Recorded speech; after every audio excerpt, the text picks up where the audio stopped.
ready to reimagine the future of humanity and unlock your true potential.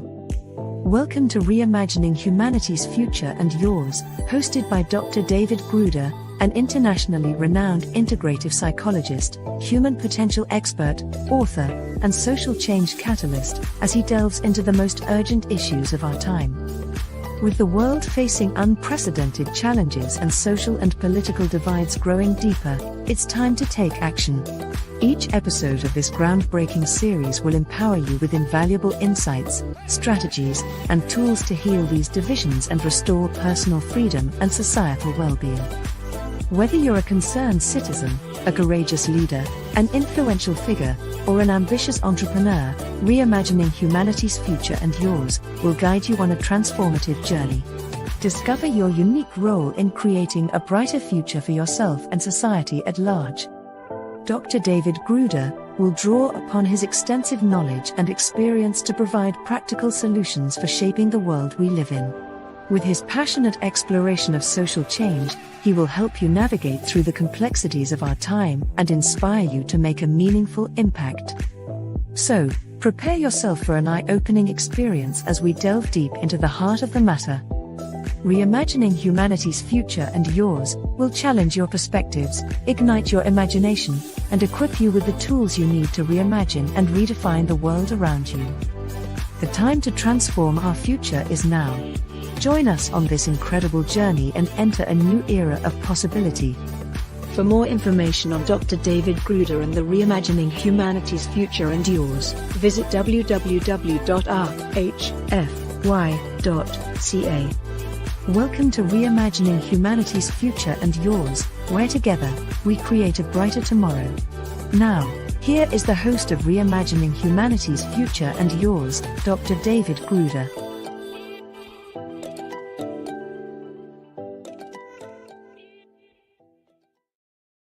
Welcome back to the Reimagining Humanity's Future and Yours show on the CanCom Broadcast Network, proudly broadcasting from Canada to the world. I'm your host, Dr. David Gruder, the futurist, polymath of human potential, and civilizational architect who equips leading-edge leaders, influencers, helping professionals, and you with vital resources that make it possible for humanity's most spiritually elevated future to at last emerge. The title of this episode is Reviving Authentic Debate: Why Civilizations Collapse When People Forget How to Disagree Productively. We live in a time when arguments seem to be everywhere. Political debates, media panels, social media exchanges, and even conversations within families and organizations are often filled with passionate disagreement. Yet, despite all of that argument, something important quietly disappeared from much of our public life: authentic debate. Instead of curiosity-driven dialogue, we often see spin doctoring posing as fact. Instead of exploring the deeper concerns and intentions behind people's views, we see sides talking over each other. And instead of discovering better solutions together, many important conversations end in polarization, frustration, or gridlock. What some people seem to have forgotten and others never learned is that healthy civilizations depend on three communication capacities: authentic curiosity, truth-seeking dialogue around good faith disagreements, and collaborative problem solving. When those capacities begin to erode, societies don't merely become more argumentative, they become less capable of solving their most important challenges. In this episode, we're going to explore why productive disagreement and dissent is one of the hidden superpowers of thriving societies, what causes that capacity to break down, what authentic debate actually requires, and how we can begin reviving it in our public conversations, our organizations, our leadership, and our personal lives.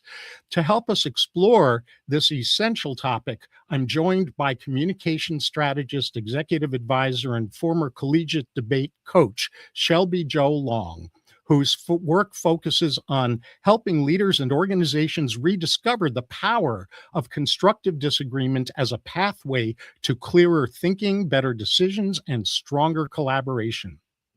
Shelby is a communication strategist, executive advisor, and president and global partner at the Strategic Advisor Board, where she helps leaders turn communication into one of their most powerful strategic advantages.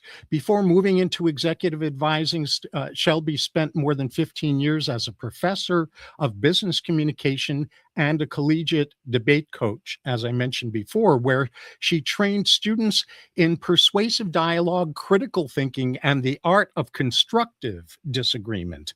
Today, she works with CEOs, entrepreneurs, professional athletes, and thought leaders around the world, helping them clarify their message, strengthen their influence, and make better decisions through more effective communication. She's also a professional speaker, international speaking coach, and four-time international best-selling author whose work explores how authentic debate, when practiced with curiosity and good faith, can become a powerful driver of innovation, leadership, and collaborative problem solving. Her book, Communication is Your Competitive Advantage, Embrace the Debate, explores how authentic debate, when practiced with curiosity and good faith, can become a powerful driver of innovation, leadership, and collaborative problem solving.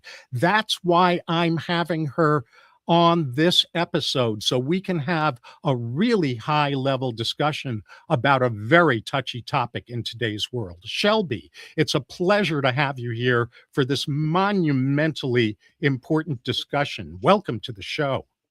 Thank you. I'm thrilled to be here. What an introduction. Thank you for that. It's amazing to be here and to be talking about this platform, because I don't think there's a better time to be doing it. So I totally agree with you. So in this first segment, we'll look at the symptoms of a world that's forgotten how to disagree and dissent.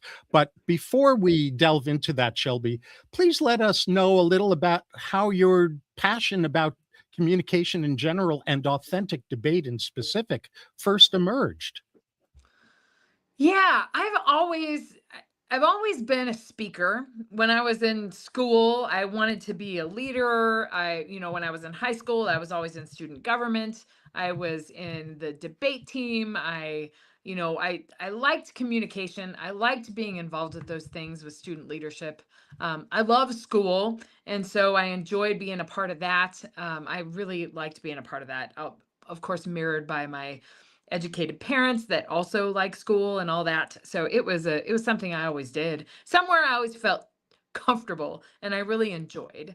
And then when you discover success in some areas, particularly in the debate and student government, that's really where I became very passionate about it. And then I'll tell this story quickly. At the end of my junior year of high school, I got in a car accident and I was in a coma for 16 days. And I very, very fortunately, when I woke up from the coma and after my rehab in the hospital, I was rehabilitated enough to attend school my senior year. I went back into all the things that I did before, which was which was high school debate at that point, and student government and leadership. And I played music and I did all of those things. And I did them at a level that was maybe a little bit less than before, but I also just wanted to be back to where I was before the accident, and went back to everything and graduated salutatorian in my class. I went on to college the following year. I was on a debate team at the collegiate level the following year. And then I continued my 4 years of college and graduated, and then decided to give back to debate as a way to do that. But what I discovered in that process is that really the core of the way that I think about things and the way that I approach the world, and really what I feel helped me recover from my traumatic brain injury, was that critical thinking and that process of discovery that I had in debate. And it's something that has always been a part of me. But then when I discovered that was a part of who I am and what I do, and I bring that perspective to every career that I'm in now, every business that I form now, every speech that I do. And I think that's such an important part of just how we see the world. So that's a kind of a quick background. Well, thank you for that. That makes you even more three-dimensional than my way of framing you at the beginning of this episode. People feel surrounded by argument, yet Mhm. almost no real debate is happening. What are we seeing instead? What are the symptoms of this lack of authentic debate that we're seeing?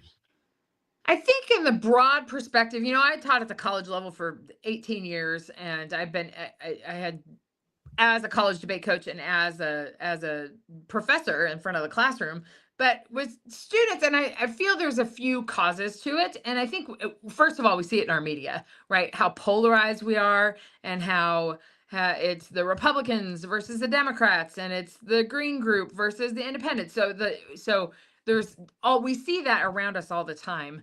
And I feel that there are a few causes to it. I think the particularly with this generation, and I have younger kids too, but even seeing like Generation Z that's coming into the workplace, and the alpha generation that's just starting to get into their school processing, that their way of solving problems is going to the internet, and it's not communicating with other people, and just there's no collective discovery that's happening anymore, particularly now that we have AI to solve all of our problems. That solving problems becomes a lot easier and isolated and in a vacuum. In the past 20 years, it has become very focused in that. And in my estimation, that's one of the causes. But I also think Before there's you keep going with causes, yeah. we're going to get into causes in the next segment. Root Oh, sorry, I causes. thought we were This the this is problems. really about the symptoms, like Symptoms. you were saying media and political polarization, things like talking points masquerading as facts, Right. spin doctoring instead of truth telling, people talking over each other rather than engaging, tribal Yeah. loyalty replacing curiosity, gridlock where solutions should emerge. What Absolutely. other And symptoms? having a more emotional responses to things, I think, is something that we're incited to do, because that's what our social media does with the the very short emotional things to help polarize us. And I think there's a yeah, not talking about the causes, but I think there's a fear around it too, because there's a fear of not being a part of a group. And I think that's a piece of it too, that there's more comfort if I'm surrounded by people that think similarly to me. It's this confirmation bias that's continually confirmed by our media, by the algorithms, by how we're receiving information and how we're able to process information. So, and I think that creates silos, and that creates silos of silence, where we're not encouraged to question. It's like this groupthink that is perpetuated because we're in these groups, and the leaders or the people that are giving the information aren't questioned by the information that they're giving. There's no lack of discovery about whether or not what they're telling us is the truth. And I think that's a real problem, because these silos don't talk to each other. There's they perpetuate in their silos, and they keep moving up, but they don't talk to each other. So that's the Right. challenge. Right. So we do have silos, and I like your phrase silos of silence, Yeah, because they because don't talk to each other. exactly, they're Mhm. echo chambers, right? Exactly. And Exactly. we've got media panels where nobody actually listens to each other, and um, social media pylons and character assassination rather than addressing the issues and the substance of the issues themselves. um, Political arm wrestling over surface positions rather than getting down to the deep concerns and high intentions that led to those positions. And of course, we see this in organizations too, that are Mhm. because of this going on societally, organizations end up being paralyzed by internal conflict because people bring these symptoms and these issues into their workplace, even when they don't mean to do that. Yeah, there's a statistic I use in my speeches frequently. 85% of people do not have conversations at work because they fear there's a political indifference. And we live in this culture of silence where people are afraid to speak out, afraid to voice their opinion and afraid to play any significant part in the decision making process because they're encouraged into that. And I also think it's cultural too, particularly with organizations. That's where the majority of my work is, with business owners and business leaders. It's like we're trying to make sure that our culture is happy and our culture gets along and our culture is infiltrated with that people get along, and that's an important part of culture. But there's also that at the same time often silences conflict and silences any dissent, and it Absolutely. it creates And this cycle of I've got to cut dependency you on each off other. because we got Okay. to go to break. The Okay. rest of this episode will dive into the root causes of the symptoms Shelby and I just described. After a short break, debate renaissance advocate Shelby Joe Long and I will dig beneath the surface to expose why the age of productive disagreement and dissent collapsed long ago. I'm Dr. David Gruder. This is the Reimagining Humanity's Future and Yours show on the CanCom Broadcast Network, proudly broadcasting from Canada to the world. And stay tuned because we're just getting started.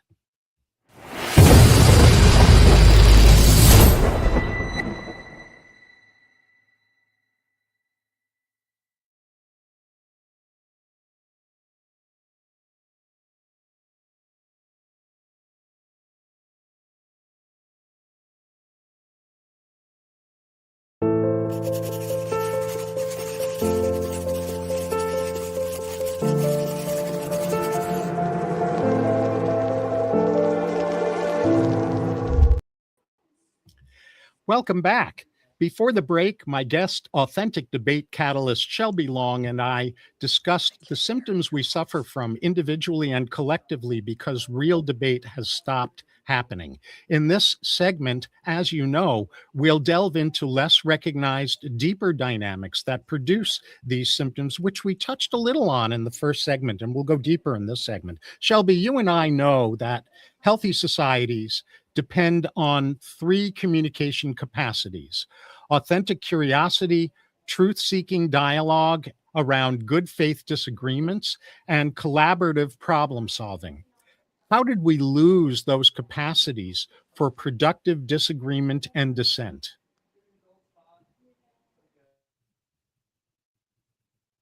Unmute yourself, Shelby. Unmute yourself. There. Yeah. Can you hear me? Yes, go ahead. I can't hear you. So I'm trying to engage in the discussion. Oh my. Wow. Okay. What just So happened? I'm going to talk a little bit while you make your changes in order to be able to hear me. And so I'll talk a bit about root causes. The deeper problem is that people argue about positions, but never explore the concerns and high intentions beneath those positions. Curiosity, authentic curiosity, has been replaced by uninformed certainty, which is the Dunning-Kruger effect. The Dunning-Kruger effect is where people speak up as though they are experts. They speak up not with, here's my perspective about this issue, and I know that I don't see the whole picture, but based on what I see, here's my perspective. Instead, they speak up as though they're authorities on an issue that they're really not authorities on. And that's the Dunning-Kruger effect. If you want to look that up, it's Dunning dash Kruger effect. The Dunning-Kruger effect is driven by ideological rigidity, and it's connected to confirmation bias that we talked about earlier. I still can't hear you. Shelby, you're still not able I to still hear can't hear me. you. Can you hear me? Yes, I can hear you, but you can't hear me. I didn't touch anything. I don't don't know what know happened. what to tell you about that, and I'm so sorry this is happening while we're live, but I'm just going to keep going. Truth-seeking dialogue is replaced by spin posing as facts, and those that spin fuels narrative warfare. Notice how I worded that: narrative warfare. So having different narratives about an issue is not the problem. Digging beneath the surface, going to war over narratives is one of the root causes of the deterioration around debate and dissent and disagreement in society. Rightness addiction is a big, big, big problem. And what it leads to is collaborative problem solving being replaced by solution generation gridlock that creates institutional paralysis. And so that's a big, big problem. And so if I go even deeper, we in my day and in Shelby's day as well, when we were in school, we were taught authentic debate. And authentic debate is structured, for those of you who don't know or might have forgotten, authentic debate is structured so that there's a premise, there's a topic that's being debated, and a premise about that topic that one group is going to argue in favor of, and the other group of debaters is going to argue against.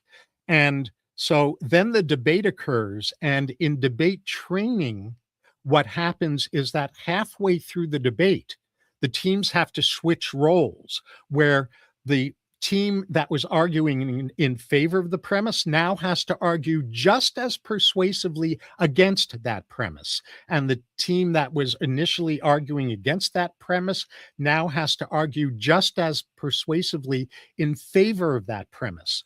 Well, think about what that kind of training teaches us.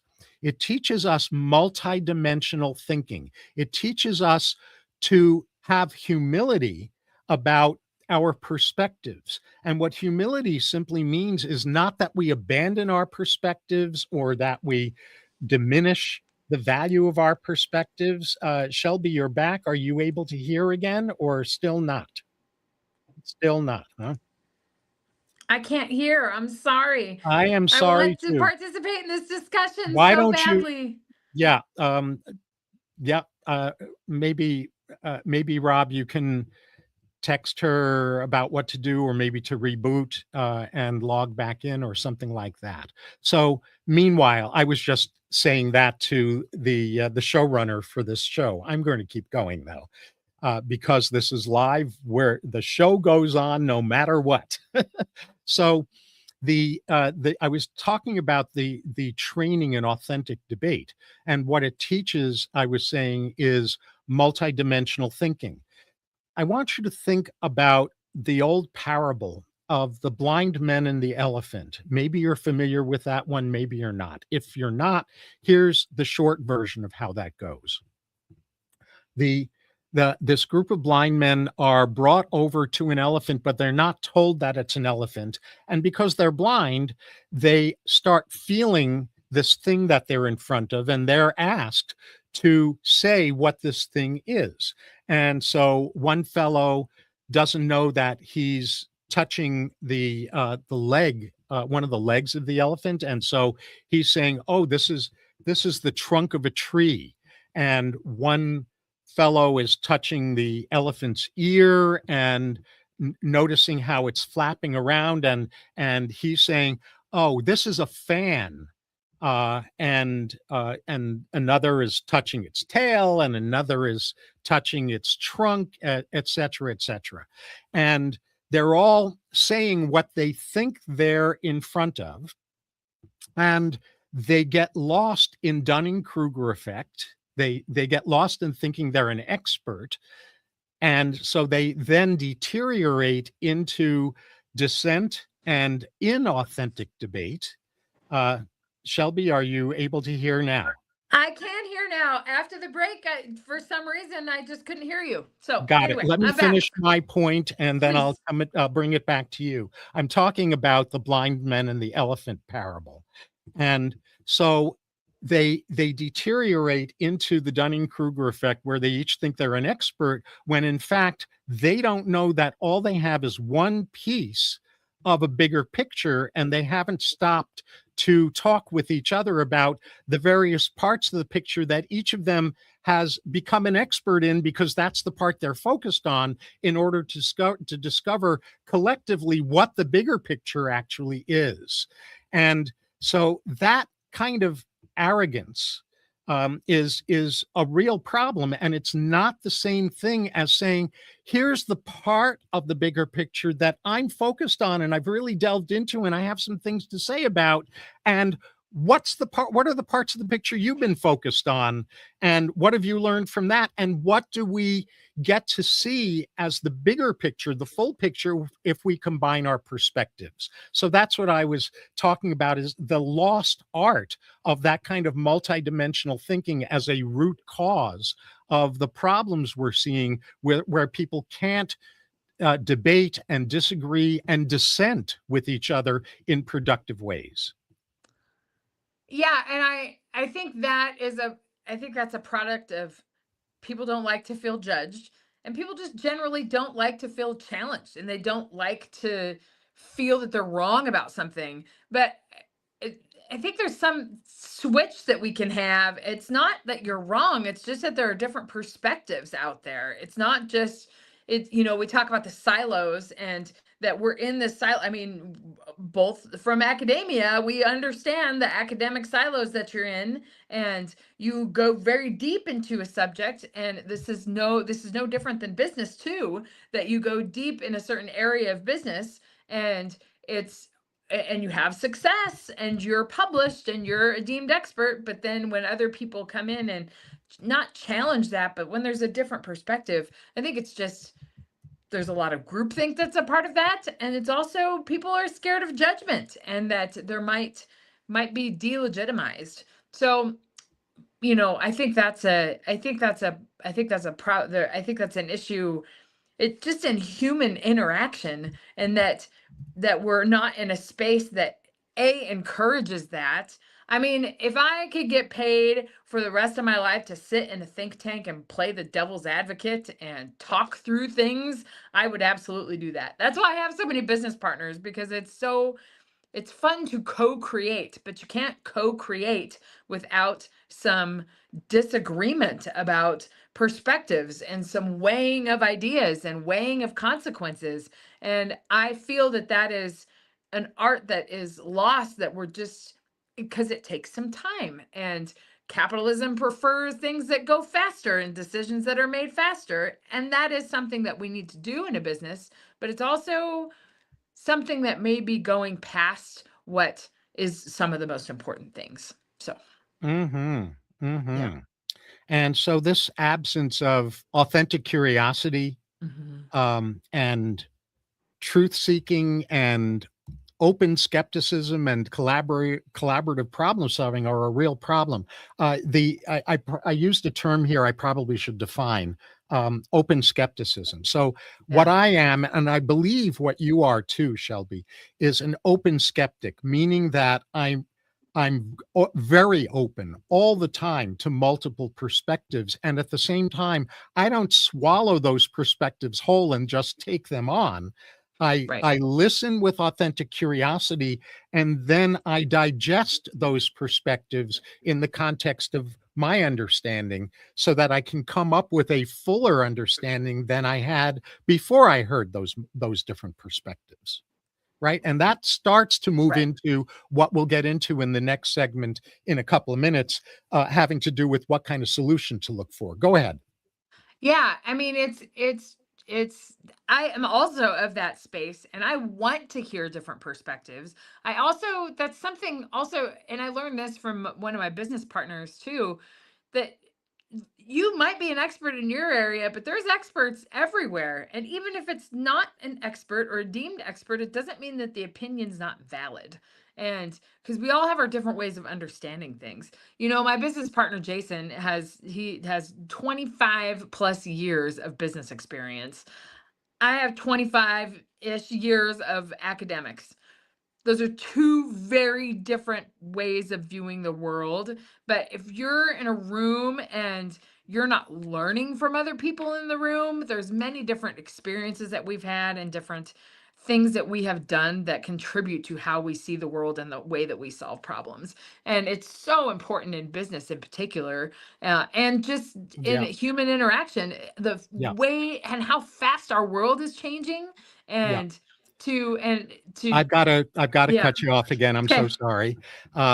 And I actually happen to know Jason. You may not know that, Shelby. In other words, when societies lose the ability to explore the concerns and intentions behind seemingly opposing positions, they lose the ability to discover better solutions. And this explains why intelligent people become locked into unsolvable conflicts that should be solvable. After the upcoming short break, we'll get to the heart of the matter, what to look for in a real solution, that the specific capacities we must refine must be so healthy, authentic debate can be restored. I'm Dr. David Gruder. This is the Reimagining Humanity's Future and Your show on the CanCom Broadcast Network, proudly broadcasting from Canada to the world. And stay right where you are, because what to look for in a solution to this devastating pandemic is up next.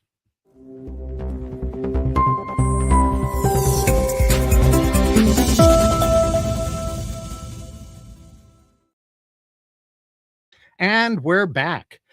Productive disagreement and dissent is not about winning arguments, no matter how much people have been propagandized into believing that's the case. It's about discovering better truths, more complete pictures together. So before the break, a shining example of embodying and facilitating authentic debate, Shelby Long and I, at least to the extent that technical problems Right. interfered with that, we delved into less recognized but vitally important root causes of debate illiteracy and dissent illiteracy.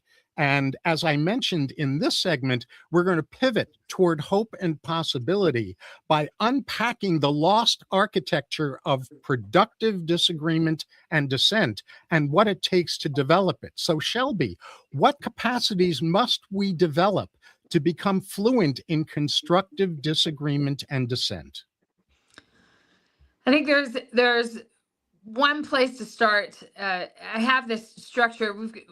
The alignment's got to happen first, and that means that there's got to be a space created for it, and there's got to be time dedicated to it. And we use this phrase in organizational communication, psychological safety. There's got to be some boundaries set around it. We've got to intentionally create a space for it and set some rules. And I think those things are, we've got to, as leaders, create time for that.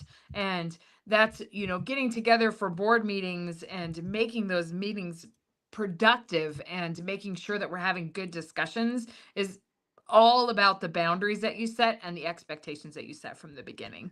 And Okay, so, before you keep yeah. going, Yeah. that's such a really good mouthful. I want to try Okay. to do my best to summarize it for our audience. Please So do. you said alignment first, and that this requires space, time, and I'll paraphrase what you were saying, guardrails that Mhm. preserve psychological safety. And what we're not talking about here is people showing up fragile, emotionally fragile. We're talking about elevating the quality of discussion. And that's the level of psychological safety that guardrails need to be constructed around. Did Mhm. I paraphrase all of that adequately enough? Absolutely, absolutely. And it's even because people will come emotionally, like you're not going to separate emotion from it, but people will come with their emotions behind it and their ideas behind it and their opinions.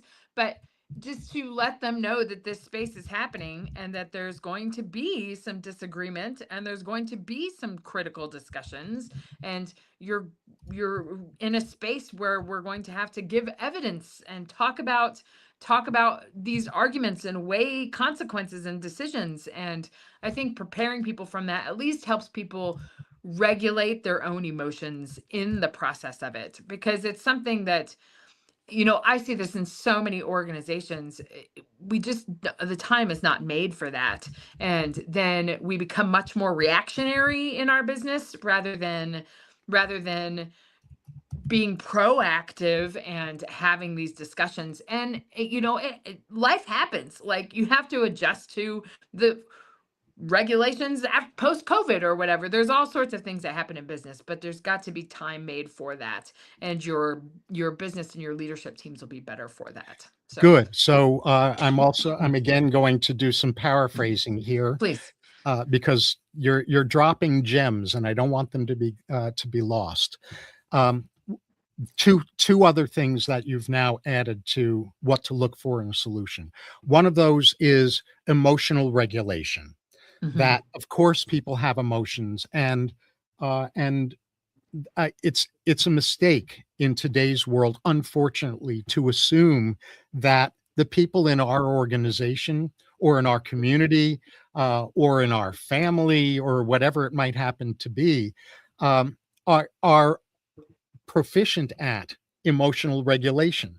So that's why there need to be some guardrails around psychological safety, so that Mhm.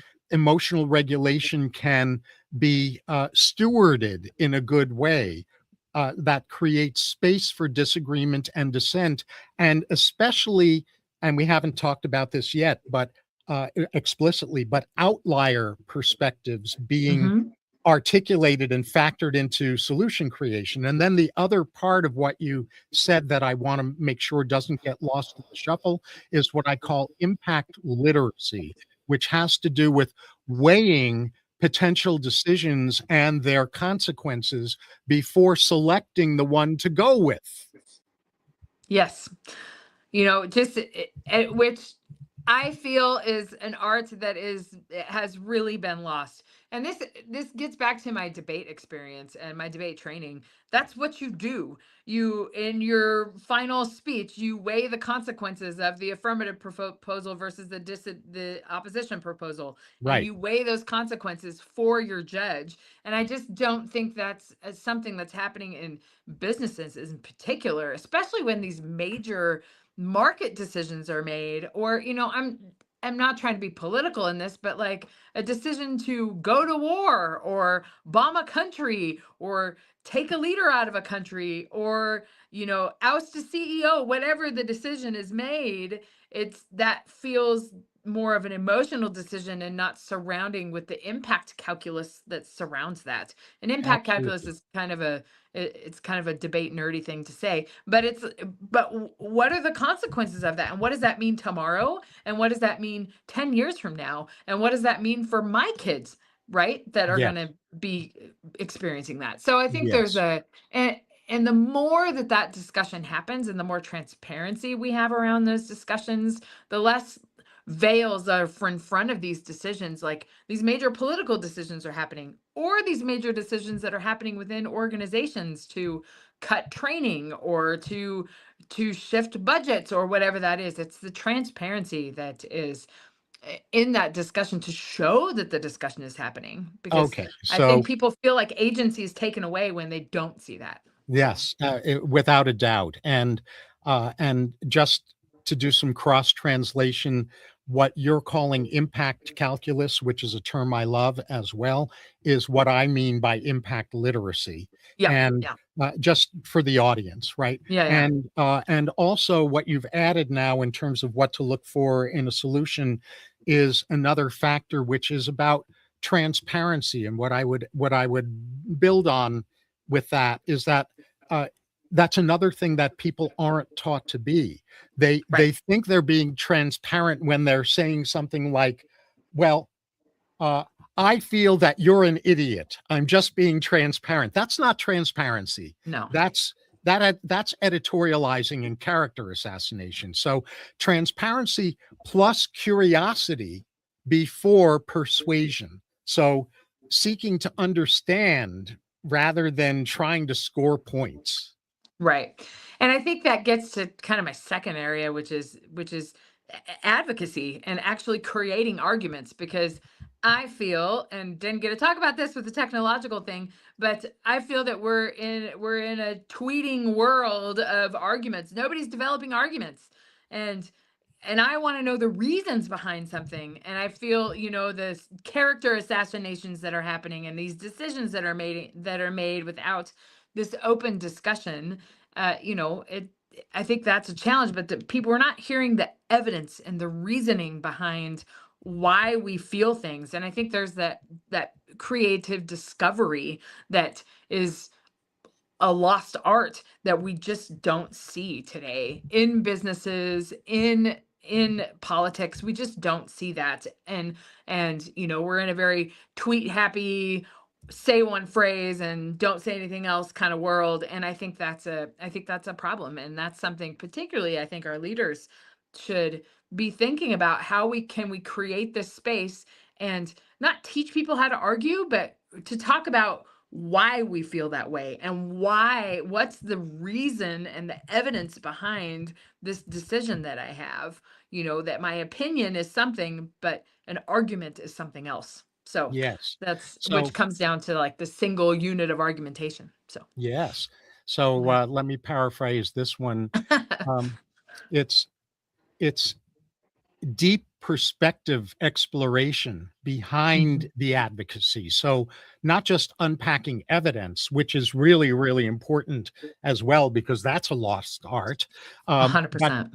also combining that with compassionately understanding the concerns, fears, and intentions behind each of the different viewpoints being expressed. And as I mentioned before, when you were trying to solve your technology issue, Technical. so I'm just going to say this for you. I mentioned that in the context of multidimensional thinking, the capacity for multidimensional thinking needs to be developed in people as well as part of the solution. Do you have another component that should be in a solution to this problem? Yeah, I think you got to be active in it. And I think that you can create the space for it and we can talk about arguing and giving reasons and the why behind things. But unless you're engaging that in a discussion and unless you're feeling the kind of pain of that, and pain isn't the right word, but you're feeling Tension. that it's the tension in that. Unless you're having this, and it's not about conflict, it's about discovery and asking people for what their opinions and arguments are, and then talking about how that engages with other opinions and other arguments, and then melding that all in together. That's, I feel, where the true collaboration happens. And it's the active engagement. And that's kind of the embrace the debate piece that I bring to the table, particularly in decision making groups. But that's the you've got to feel that. You've got to have those discussions. And whether it's I think I feel that people hide behind this, right? And the texting, which doesn't have emotion, but I can email and I can post things, and it's really easy to be able to say my opinion that way. But to actually be in a room and have a discussion and feel that tension is something that, okay, we're in this tense moment. How do we figure it out? Maybe it's bringing in a facilitator to help engage in that discussion. Maybe Yes. it's teaching that as a leadership skill to all of your executive leaders. Whatever that is, when that tension is not happening, that's where the invention happens. That's where innovation happens. And Yes. think of how much innovation is lost when 85% of our employees are not having conversations because they fear there's a political difference. So, Absolutely. So, this is what I refer to as tensions competence, which mhm. is part of emotional competence. It's about or emotional regulation. It's about discovery, not Mhm. butting heads against each other. It's about synergy, not binary thinking. It's about separating identity from ideas, where points can be explored without assassinating self-worth, so that synergizing superior solutions becomes possible, so that the victor is not my side or your side. The victor is better outcomes, not Mhm. being right and proving the other wrong. Right, exactly. And So that's where the true innovation happens. that's exactly right. And so when people truly understand the concerns behind seemingly opposing viewpoints, solutions do emerge that neither side or none of the sides could have seen alone. After our upcoming break, we'll return for this episode's final segment, during which I'll be asking Shelby Joe Long to reveal how she uplevels productivity or productive communication mastery, rather, including authentic debate skills, but not limited to that. I'm Dr. David Gruder. This is the Reimagining Humanity's Future in Your show on the CanCom Broadcast Network, proudly broadcasting from Canada to the world. And we will resume in a few short moments.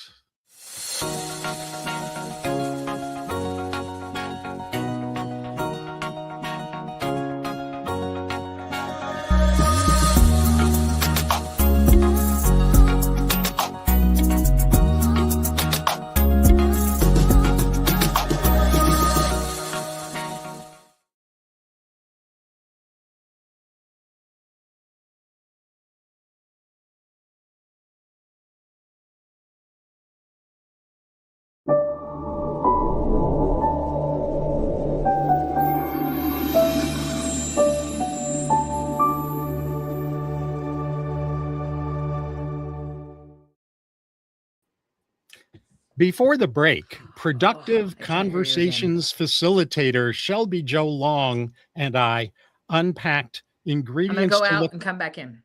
Okay. Yeah. We unpacked ingredients to look for when you want to master the missing art of effective dialogue and productive debate.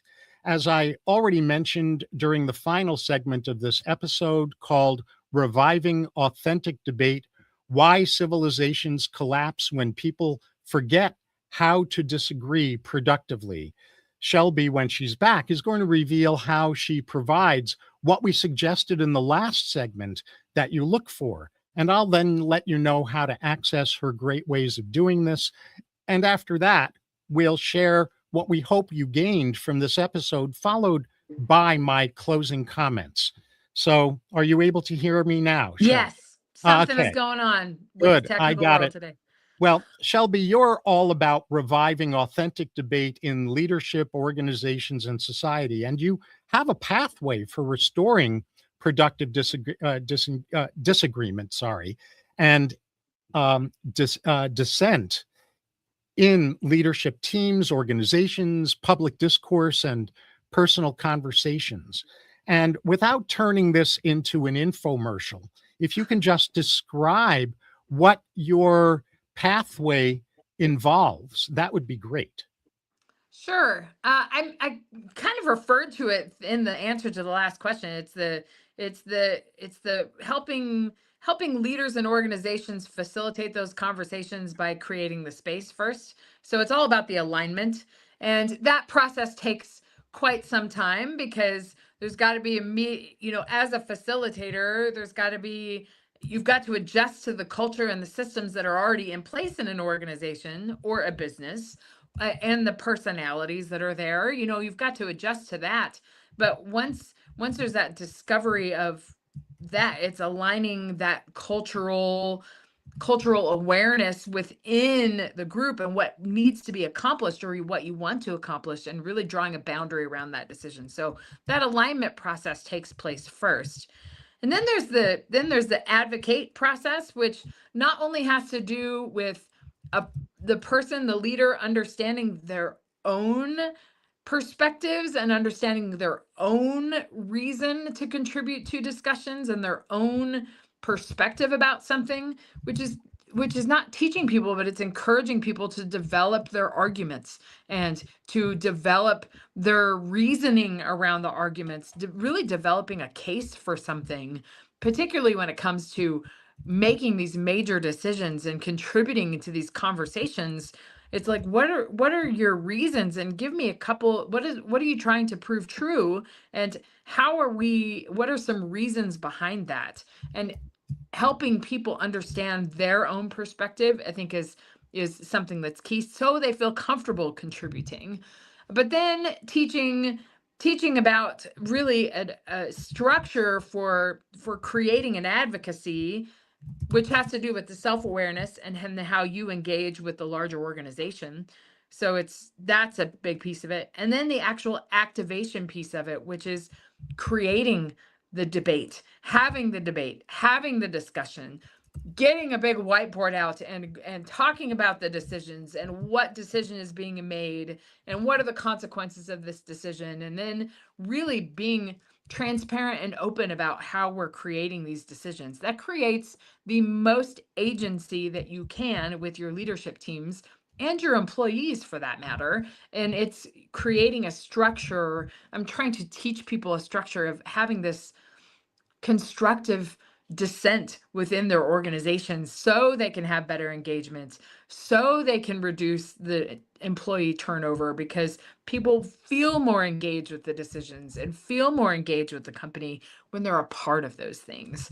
And I think that's the primary piece of where I go to, is that there's the alignment, which is the boundaries, but then there's the advocacy, which is discovering really how you want to be involved with it, and then there's the engagement of everything around you to make that decision together. So that's how I approach things, and I really approach everything in that way. That's how I think. That's how I work with my business partners, because I know that I don't have all the answers, but I want to hear these other answers. And then when I approach a one-on-one conversation with this, particularly when I'm working with clients, because I want to be able to discover where they're at and meet them where they're at, but then also be the devil's advocate on the other side of it to help them shape their decisions in the way that's best for them and for their company.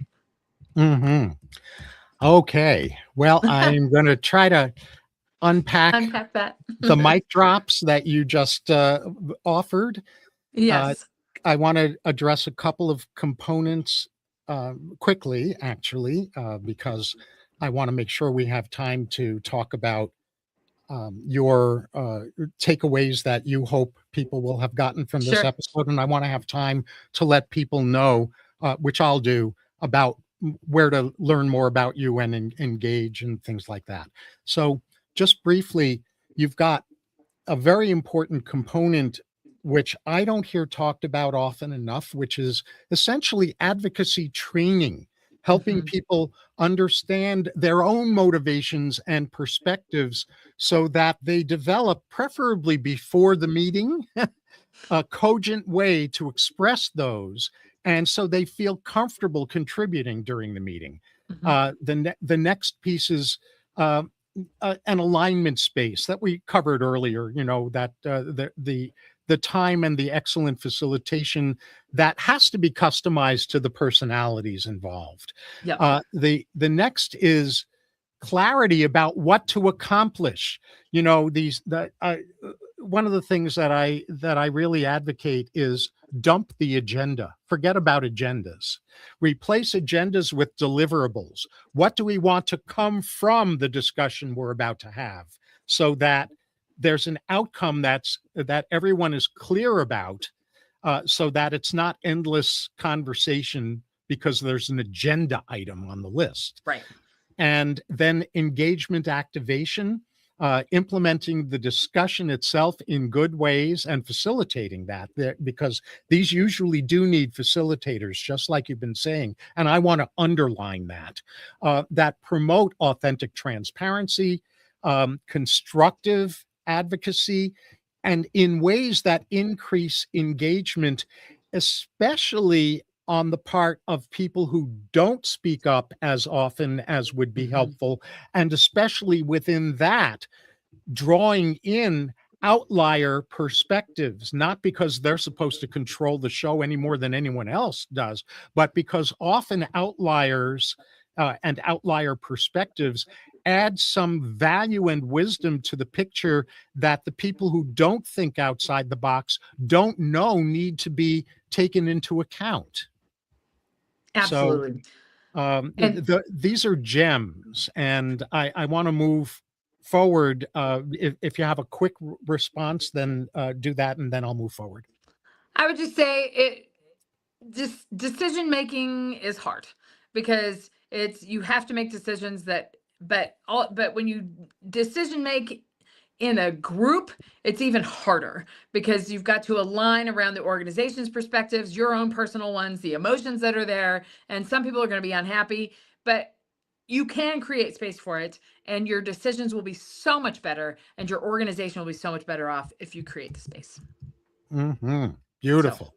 yeah. So for those of you who resonate with what Shelby has shared today and want to explore it more deeply in your own lives, uh, there are a couple of things that I can offer as we move toward wrapping up this conversation. You've likely realized that the ability to disagree and dissent productively and debate productively isn't merely a communication skill.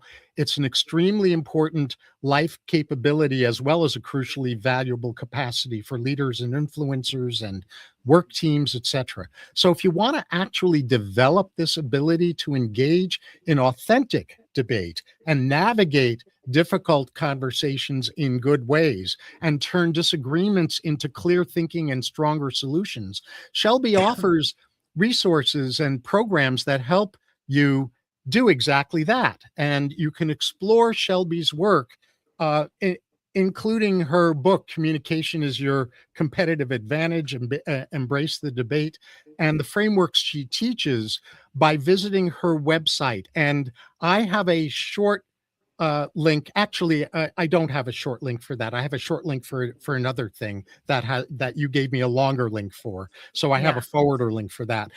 Shelby's website is shelbyjolong.com. That's SHELBYJO, Shelby Joe, LONG, shelbyjolong.com. And there you can learn about her speaking, coaching, and leadership communication programs designed to help individuals and teams transform conflict into clarity and constructive collaboration. And you can also learn about Shelby's Cadence Speaker Bureau through a forwarder that I've created that simplifies a very long URL. It'll take you to the long URL. And that forwarder is thecess.com. That's one of my websites, the Center for Enlightened Self-Sovereignty, THECESS.com / Shelby 2, Shelby and the number 2, no space between Shelby and the number 2. And that'll take you to the Cadence Speaker Bureau page. Shelby, in a very short, non-run-on sentence, and I really mean that because we're running down on time, what's the big takeaway you hope our audience received from this episode?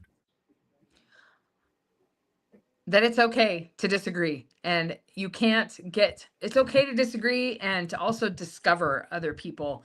You got to think it, you got to feel it, you got to live it. And unless you feel it, then you're not going to be able to make a good decision about it. Beautiful. And mine is that productive disagreement and dissent is not a threat to civilization. Rather, it's one of civilization's greatest strengths.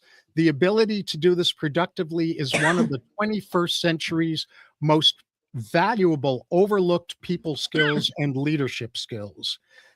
Again, and you might want to mute yourself if you need to cough some more. Again, discover all of the marvelous resources that Shelby Jolong provides and get in touch with her through the cess.com / Shelby1, which goes to shelbyjolong.com, and explore her Cadence Speakers Bureau through the cess.com / Shelby2. Thank you so very much, Shelby, for helping us understand the vital importance of debate literacy and for being here on my show, even though you had to cut out because you were coughing. And thank you all for joining me for this episode of Reimagining Humanity's Future and Yours on the CanCom Broadcast Network. When societies lose the ability to disagree and dissent productively, they don't just lose good conversations. They lose one of the core capacities that allows civilizations to learn, adapt, and evolve. That's why this show exists, to help each of us strengthen the inner and relational capacities that allow personal freedom and societal well-being to rise together. So wherever you have influence in your family, your workplace, your community, or your leadership, become someone who helps revive authentic curiosity, courageous dialogue, and the search for wiser solutions together. This has been Dr. David Gruder, the futurist polymath of human potential and civilization architect who helps leading edge leaders, influencers, and you with frameworks and skills that make it possible for humanity's most spiritually elevated future to at last emerge.